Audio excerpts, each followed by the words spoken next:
Okay, so this is going to be a quick tutorial just going over how we can start to clean up some of the images that we're going to get out of either the photographs or the scans we did. And so you're going to have this problem either way. Scanning is going to give you probably a much higher quality image. You can set it to black and white when you run the scanner, so you can start off with better raw materials. I'm just going to go ahead and clean up this photograph that I took quickly while Alan was drawing. And so what we're going to do here is we're going to just make a couple of quick adjustments. This is obviously really gray and it was on a nice clean white piece of paper, and that's making some of these guys, the lines here, not as legible. And so when we bring that into the Rhino software for the image tracing stuff, we want to be able to actually see this, the content more clearly. So we're going to go to under Image and Adjustments and Exposure. Pull this over here. If we just grab this little guy, we can start to brighten this up. And then we can go to Image Adjustments again and adjust the brightness and contrast. We can increase the contrast and slightly increase the brightness, and you can start to see that we can obviously wash this out. If we just come up a little bit, we can start to clean this up. Alright, and so now we're looking significantly better. So if we come, and if I just hit Control-Alt-Z and go all the way back, you can see that that's much darker. Then we can go a step forward here.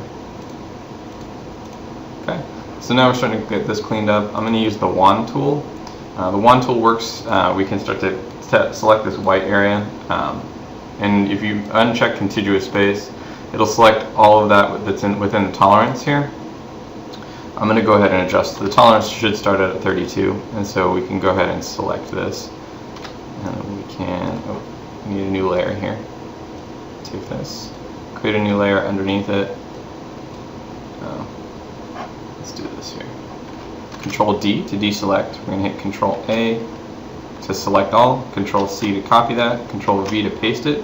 If you look over here, I pasted that and created a new layer. I'm going to hide my background layer, and then I'm going to use the paint bucket tool, which is G on your keyboard, and I'm going to paint bucket that new layer white, and you can see that updated over there. Okay, so if I turn off this layer, you can see I have a nice white crisp piece of paper in here. So I can come over here now, and if I go ahead and activate the correct layer, I can use the wand tool to, let's see here, there we go, to select this stuff, and I can delete away certain pieces of content. And obviously I deleted away a little too much, so let's go Control-Alt-Z to undo that. And I need to drop my tolerance here, let's set that to 10. So now if I delete that away, you see we're starting to get a clearer picture here.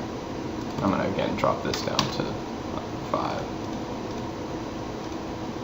And you know what, I'm just going to use the eraser. So if you press E, that's the eraser tool. It's also right here on the keyboard.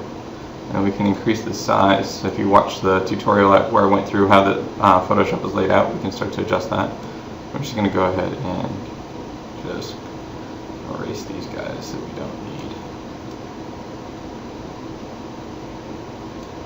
And then I'm going to go ahead and go back to my wand tool, and I want it to select contiguous now. And I can come in here and start to delete away some of these volumes just to clean this up.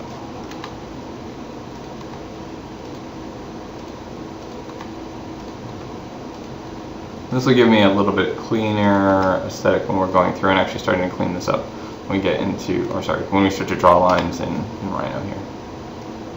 Okay. Alright, so now I'm just going to hit Control D to deselect that. This doesn't need to be perfect, but this would be sort of the technique that you would go through if you wanted to clean up one of your sketches. Okay? Zoom in here. H for the hand tool, and then W for the wand. We'll go E for eraser here. I'm going to drop this down and make this smaller, and then I'm going to adjust the hardness on here. Control D to deselect. There, I can make this nice and soft. So again, so I'm using a really soft edge instead of a hard edge.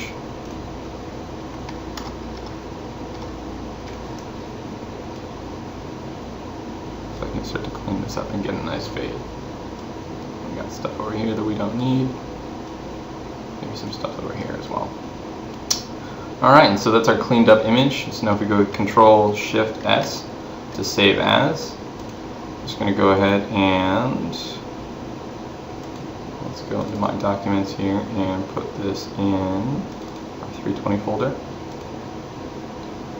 Alright, so you guys should always save. You never want to delete your original when you're doing this. So we'll call this edit sketcher size 1. Hit save.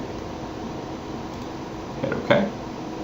Alright, so when we exported that out as a JPEG, that flattened that image, so we don't have to worry about it having all the lit Photoshop layers. That becomes something we can manipulate in other pieces of software, like Rhino, for example. We're going to go ahead and pull that into Rhino here in about 2 seconds.